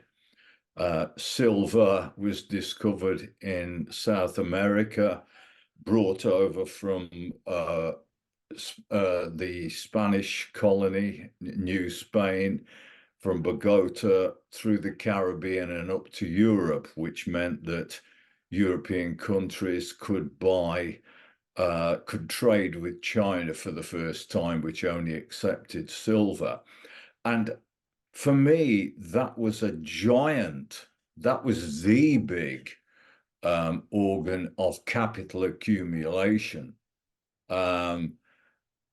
The capital accumulation that came from the land changing from a feudal to a kind of tenant farmer model, I think pales into significance. Certainly, if we just look at the architectural profile of Liverpool, Bristol, Glasgow, and you see what was built there by these merchant capitalists, and there was sugar was the first international product, as well as slaves. Coffee, tobacco all followed, potatoes, beans, lots of things which Europe didn't have. And those made a lot of money for these merchant capitalists. And them and the old aristocracy where I live, there's a lot of history of the Industrial Revolution. And if you look at the local picture, you can see that it was the landowners who became the coal owners. It was the landowners who enabled people like Matthew Bolton and others to build factories and so on. And the banks which had been established as a result of and because it needed them, merchant capitalism, they actually provided investment which was necessary to make this into a real engine of production in a completely different way, the industrial capitalist system. So that's the way in which I see primitive accumulation. And I think this transfer from non-capitalist societies to capitalist societies, I think it is not possible to understand without talking about imperialism, because that's what merchant capitalism was when it comes down to it. And so for me, this undoes a lot of the Leninist understanding, which is that capitalism came first and imperialism was what happened in the late 19th century and the early 20th. And that was just a stage in capitalism, the latest stage in capitalism. In my view, that is fundamentally wrong. And people like Victor Kiernan, contemporary of Hobsbawm's and E.P. Thompson, have been saying this for a long time, and so have various other people. So I see imperialism as predating capitalism and being, if you like, a midwife for capitalism. That's it, Tina. Thank you. I agree with you. Yeah, I mean, Marx and Engels, in talking, political economy is to economics what jurisprudence is to law. It's the, if you like, the philosophy of economics, which is why it's hard to kind of separate the economics and politics in Marx, and perhaps undesirable to do so. Political economy, as I say, is the philosophy of economics, if you will, and focuses on those fundamental questions. What are the productive sectors of the economy? And of course, there were mercantilist writers that argued that, if you like, mercantile capital was the productive sector of the economy. Similarly, the physiocrats were arguing that it's the production from land that's the fundamental factor. What made Adam Smith and David Ricardo so respected by Marx is that Smith and Ricardo, in their own ways, both understood that it's actually human labor that adds value to commodities. But you're right about mercantile capital, and you're right about the Italian city-states and so on, and the importance of trade as part of primitive accumulation. But so was the appropriation of land. You know, the driving of peasants off the land was where I live is County Durham, and you take yourself off to where my mum was from, Seaham Harbour. Lord Londonderry had sizable estates not only in the north of Ireland, but of course owned much of Durham and Northumberland, and that's where his mines were based, and that's why Seaham Harbour was built, so he could get his coal to market a bit sooner. So absolutely, and also let's not forget that slavery took a particular form under capitalism. You know, slavery and capitalism don't necessarily go very well together. Don't go together at all. It's an anachronism. Eric Williams, the first Prime Minister of Trinidad and Tobago, wrote a magnificent book called Capitalism and Slavery, where he's arguing that, firstly, that triangular trade develops because of the importance of the world market for sugar, and of course, as you pointed out, tobacco and all the other kind of world cash crops. Why Africans? Eric Williams' answer is, well, they were there. They were there in sufficient numbers and were likely to survive. The first people enslaved in the Caribbean were the freeborn Caribbean people, the native people who were there. They were very quickly wiped out by European brutality and diseases, and therefore a workforce had to be found. And some of their replacements were Scottish and Irish indentured bondsmen. They weren't chattel slaves in the same way, but they were more or less slaves, indentured bondsmen, unfree labour by any standards, transported to the West Indies to act as a workforce to grow sugar, but couldn't be provided in sufficient numbers and were likely to die from local diseases. And it was only Africans that made it commercially viable. And this, of course, was the fate of Haiti as well. Haiti was the most prosperous colony that France had, and Toussaint de Louverture, who led the slave uprising, which was finally culminated by Dessalines, were inspired by the ideas of the French Revolution. They weren't fools. Toussaint de Louverture was an intelligent man, and he was able to understand the concepts of the French Revolution and apply it very properly to the position of slaves in Haiti. And of course, this is magnificently written about by C.L.R. James in Black Jacobins. But yes, thank you. Got one more question, and maybe we can even finish by 9. John, I think there's always something wrong with the camera, but you can talk now. We can hear you now. John Fitzgerald, you can unmute and speak. Yeah, hi. Yeah, very interesting discussion. Thanks, Ian. I was thinking, it crossed my mind, you know, we have the theory, dialectical materialism, historical materialism, etc. And it's very difficult to actually imagine a world of socialism, a world of wonder, you could say.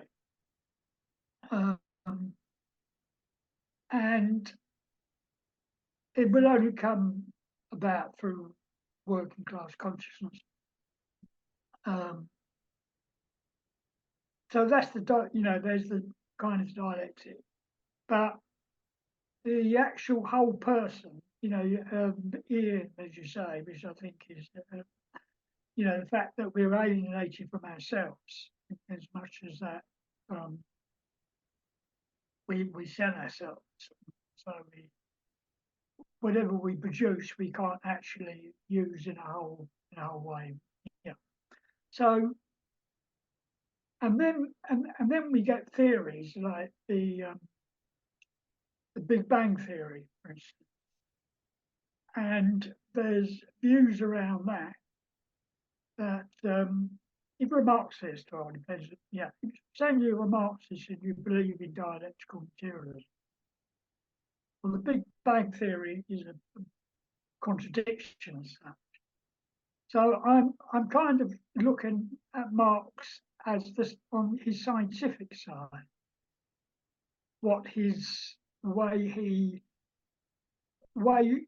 can we call him a scientist in as much as we call other scientists, because nobody seems to. They call him a sociologist, they call him this, they call him that. But to me, I thought for him, science was paramount. Yeah, that's it. Thanks, John. Ian, well, perhaps you could answer that question as well with a little bit of summing up of your... Well, I have to agree with you. Of course, Engels wrote about it in Dialectics of Nature. Actual proper scientists, when they read Dialectics of Nature, say, not really. I mean, Engels was a gifted amateur when it came to science, and both Marx and Engels, neither of them knew a great deal about natural science or mathematics or whatever, but they knew a bit, and quite a lot for their time. The volume 1 of Capital was to be dedicated to Charles Darwin, but Marx's friend Wolff died, and so it was dedicated to him instead. Marx sent volume 1 of Capital to Charles Darwin in appreciation of his work on the evolution of species by natural selection. They were very interested in science, and the other point about it, of course, is that dialectics does apply to nature and not just society. For it to be otherwise would be rather strange, wouldn't it? It would be to suggest there are two separate substances, societies which kind of exist as some kind of fuzzy thing that has dialectics going on, and big lumps of rock which don't. But that's simply not true, is it? I mean, what we see, particularly with something like plate tectonics, is that the whole Earth is in constant movement, in constant upheaval. Geological time is considerably longer, but nevertheless, everything comes into being and dies away, whether it's planets, whether it's stars, or whatever else. I don't know. I think my highest qualification in physics is CSE grade 3, which I think broadly speaking means I've got my name and candidate number in the right box. So I don't purport to know anything apart from, watching Brian Cox on the telly or whatever. But as I understand it, planets too come and go. This is what we see, and what we see is a kind of dialectical movement in physics. And you take the simplest thing, the positive and negative charges of an atom seem very dialectical to me somehow. But again, I'm not a physicist, and I wouldn't presume to speculate on it. What I would say is dialectics has been treated as something of a dead dog by Stalinism and an assortment of others who would be wannabe critics of Marx who don't trouble themselves to read it very well. Dialectics was at the heart of everything they did, and they tried to understand it both in terms of the physical world as well as the coming into being and supersession of societies in history. And you're right about them seeing themselves as scientists, above all as having a scientific approach to history. If you say science and history in the same breath in English, it it doesn't sound right, because we tend to see things in empiricist terms. That's part of the whole history of English science, of empiricism, where you really just see cause and effect, and there isn't the same movement. By contrast, it was explicable in terms of law-governed motion. The fact that English doesn't even have a verb for law-governed motion, really, unless anyone can think of one. In Russian is zakonomiernost, and in other, I'm sure in German there is one as well. But it's an interesting feature of the influence of empiricism on the English language that we don't. So how I would sum things up is saying that Marx and Engels were putting forward a science not just of society, but a science of the coming into being and ultimate supersession of capitalism. Their work was largely concerned with a critique of political economy, and they weren't usually concerned with blueprints from what a socialist society would be like, but what they were concerned was with how human beings have developed in history, and ultimately will be truly human in a socialist society. Brilliant. Thank you very much, Ian. A very wide-ranging discussion, and maybe in the next session you speak a bit slower in your introduction. There was a lot packed in a very short amount of time, but it's really good to get all, philosophy, economy, politics all in one session. That's very unusual, and I think it worked very well. Thank you for preparing that. We're back in 2 weeks with another session of ABC of Marxism. Next week, we're back with the Communist Culture Club, where we're going to discuss questions like George Orwell. Should we reject him just because the right love him? We're also going to take a look at Dune, that new film from a communist perspective. And we're going to look at Intifada. The Intifada will be cultural with Tamdeen Byrne, the actor. Good night.